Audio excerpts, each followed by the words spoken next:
Hey guys, on today's video we're going to be looking at this projector. So to set it up, we have to just know these things first of all. So that's USB, HDMI, that's video input, and then we had headphones plus SD card, right? VGA we got back here, and what we have to start off is with our power. So we're just going to hook that up. So you guys should have got a cable that looks like so, and we're just going to hook this up right here. Just have to hook this up to some electricity, and we're actually kind of ready to go. Now, depending on what you guys want to hook up, you will use this. This is pretty old school, but sometimes we still need it. And most of you are just going to be using your HDMI, because this you can hook up to almost anything right now. So your HDMI will go back here. So we're going to look at the side, and we're just going to plug it in on HDMI 1.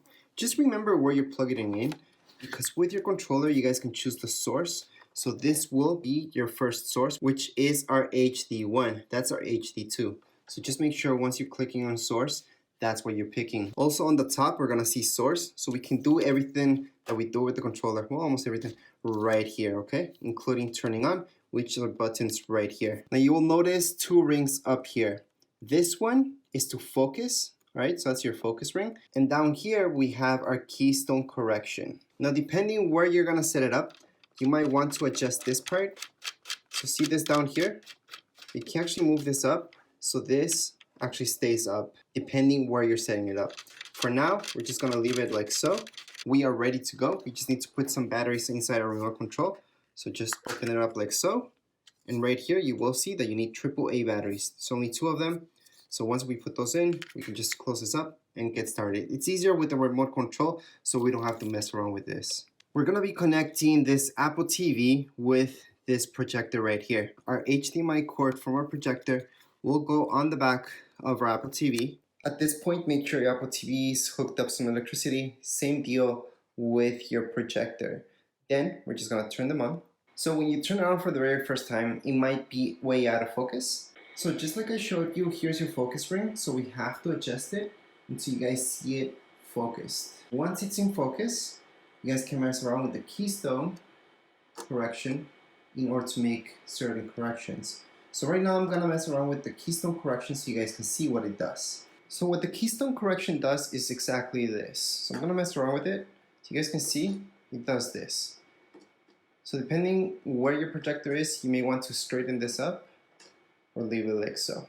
So we're gonna leave it right now like this. So with your remote control or right from your projector, you guys can tap on source, and we have to look for a source. So what we have to choose is source HD1. So we're just gonna click on source again so we see HD1, and that's the source for our Apple TV at this point, or whatever you guys want to hook up. So if you guys want to change sources, you always have to press source.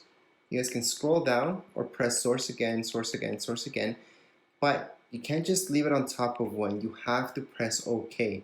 So in this case, it's HD1, so press OK. It's gonna load this up, which is what you guys see in the background right now. So what you guys are seeing is my Apple TV. From right now, I can control everything just on my Apple TV using that remote control. But from your projector, you can adjust a lot of things. You guys can bring up your volume. So you can kind of an idea of the volume of this. Let's scroll down. You guys hear that? That's the max volume from our projector. Okay, so that's the max volume that we have. So other things you guys should know is from your menu. Menu is very important. So right now, we can pick whether we want this as standard mode or we can switch it up. So let's just switch that up, press OK on it. We can just change it with the sides of our controller. So we can go side to side. So let's just go to the side. You can go user. We can switch it to vivid or standard. So it depends. The user one, I think it's the best one because that's where you guys can adjust anything you want. So if you want your brightness to go up and you always want your brightness to be the highest as possible, for example, because right now we aren't in a very dark room. Actually, my window shades are down, but light gets in. As you guys can see, it's very light. So I could turn up the brightness all the way up so we can get more and more brightness. So let's just go back into our menu. We're also gonna see color temperature down here where you guys can adjust it. Just play around with it, see what makes sense to you. Aspect ratio, this is also important depending what device you guys hook it up to. Noise reduction, that's okay-ish. I wouldn't mess around with that too much. It makes things a little blurry-ish, but not really. Just makes it a little bit more blurry so you see less pixels. And down here, this is pretty cool, reduce display size. So the reason why this is cool, because usually once you want to make your projection size smaller or bigger, you would take your projector and put it farther away or closer. In this case, what we can do is bring it down to, let's say, 90-ish, maybe 95. It's gonna bring it down that much. And those are the options that you would get on the menu. So let's just go back into our screen. That's our screen. So the most important thing you would find for the instructions would be your source, selecting your correct source. Always press OK, don't forget about that. Your menu, always good.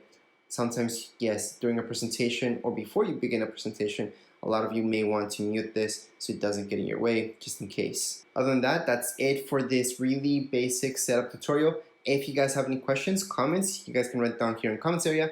Don't forget to subscribe and rate. Thank you.